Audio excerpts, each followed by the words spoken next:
संपूर्ण ईवी के R&D department ने कई ईवी बिजनेसमैन से जब ईवी बिजनेस को आगे बढ़ाने के आइडिया और सुझाव मांगे तो लगभग सभी बिजनेसमैन ने एक ही बात बार बार दोहराई कि हम सरकार से ये कुछ खास राहत चाहते हैं।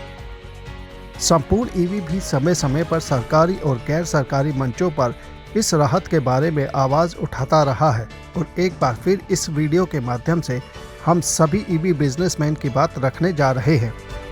भारतीय ईवी बिजनेसमैन सरकार से कई तरह की राहत और समर्थन चाहते हैं, जिसमें मुख्य रूप से निम्नलिखित शामिल हैं। सब्सिडी और प्रोत्साहन जारी रखना।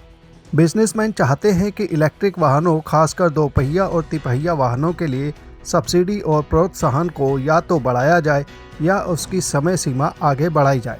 फेम 2 और PME ड्राइव जैसी योजनाओं ने ईवी की बिक्री बढ़ाने में महत्वपूर्ण भूमिका निभाई है। चार्जिंग इंफ्रास्ट्रक्चर पर ध्यान। बिजनेसमैन चाहते हैं कि सरकार चार्जिंग स्टेशनों की स्थापना में तेजी लाए और इस पर अधिक निवेश करे।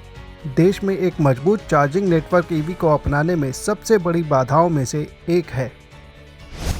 घरेलू विनिर्माण को बढ़ावा। उत्पादन से जुड़ी प्रोत्साहन PLI योजना का विस्तार चाहते हैं ताकि भारतीय कंपनियां वैश्विक स्तर पर प्रतिस्पर्धा कर सके और बैटरी तथा अन्य महत्वपूर्ण घटकों का स्थानीयकरण बढ़ाया जा सके। कच्चे माल पर आयात शुल्क में कटौती। बैटरी निर्माण के लिए आवश्यक कच्चे माल पर आयात शुल्क में कमी की मांग की जाती है। नीतियों में स्पष्टता और स्थिरता। बिजनेसमैन एक स्थिर और दीर्घकालिक ईवी नीति चाहते हैं जिससे उन्हें बड़े निवेश और व्यावसायिक योजनाएं बनाने में मदद मिल सके। साथ ही टेस्टिंग और सर्टिफिकेशन प्रक्रिया को सरल बनाने की भी मांग की जाती है। वाहनों के लिए टेस्टिंग और सर्टिफिकेशन प्रक्रियाओं को आसान और तेज बनाने की मांग है। इलेक्ट्रिक वाहन खरीदने वाले उपभोक्ताओं के लिए आसान और रियायती दरों पर ऋण उपलब्ध कराने की मांग की जाती है।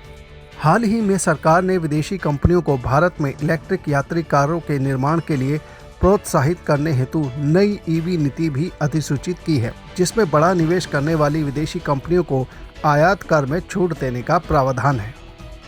संपूर्ण ईवी ने विदेश और भारत की इलेक्ट्रिक वाहन नीति का भी अध्ययन किया और पाया कि विकसित देशों की तुलना में भारत में ई वाहनों के लिए सब्सिडी कम है, आयात शुल्क अधिक है और चार्जिंग नेटवर्क अभी भी विकास के शुरुआती चरणों में है। इसके विपरीत विदेशों में अक्सर व्यापक सब्सिडी, कम आयात शुल्क और अधिक परिपक्व चार्जिंग बुनियादी ढांचे होते हैं, जो ई वाहनों को अधिक किफ़ायती और सुलभ बनाते हैं।